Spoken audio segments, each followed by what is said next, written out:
Section 2. You'll hear a tour guide giving a talk about a museum centre called Riverside Industrial Village.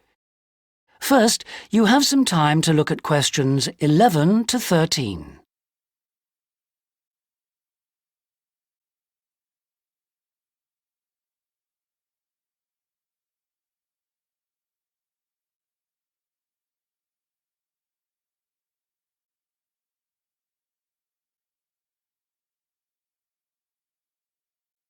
Now listen carefully and answer questions 11 to 13.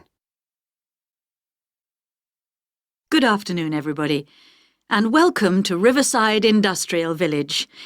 To start your visit, I'm just going to give you a brief account of the history of the museum before letting you roam about on your own.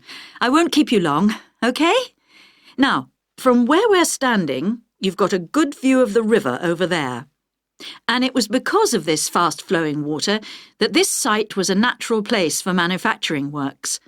The water and the availability of raw materials in the area like minerals and iron ore, and also the abundance of local fuels like coal and firewood, all made this site suitable for industry from a very early time.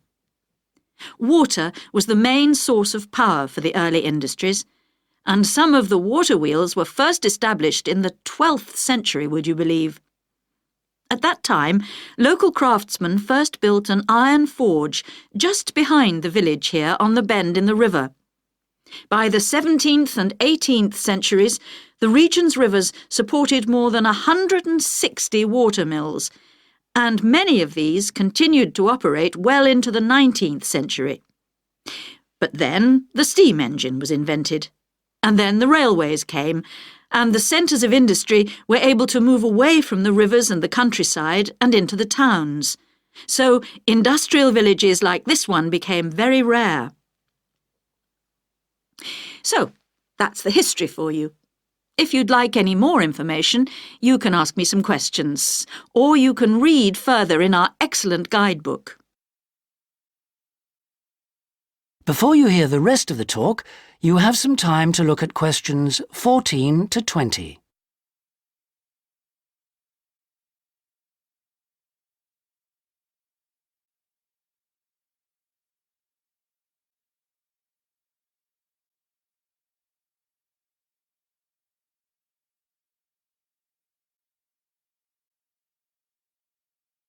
Now listen and answer questions 14 to 20.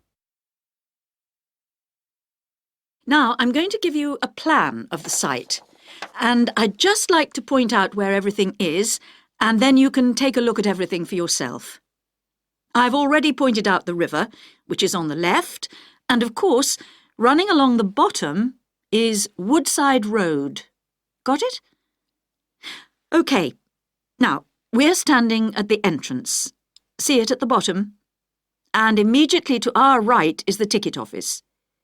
You won't need that, because you've got your group booking, but just past it are the toilets. Always good to know where they are.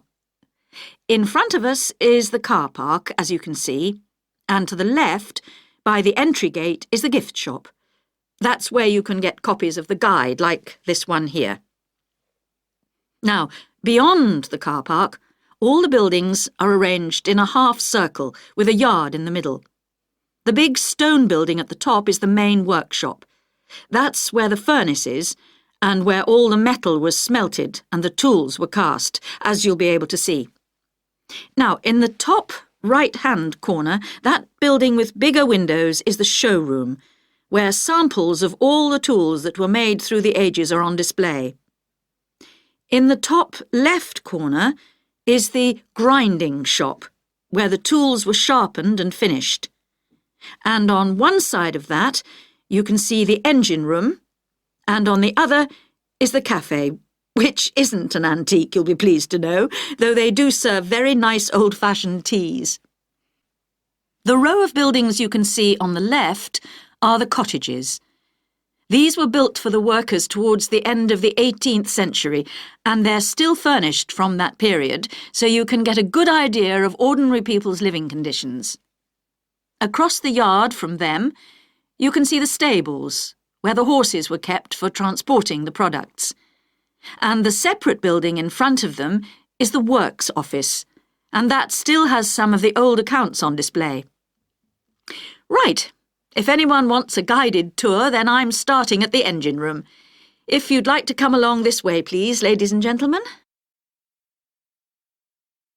That is the end of section 2. You now have half a minute to check your answers.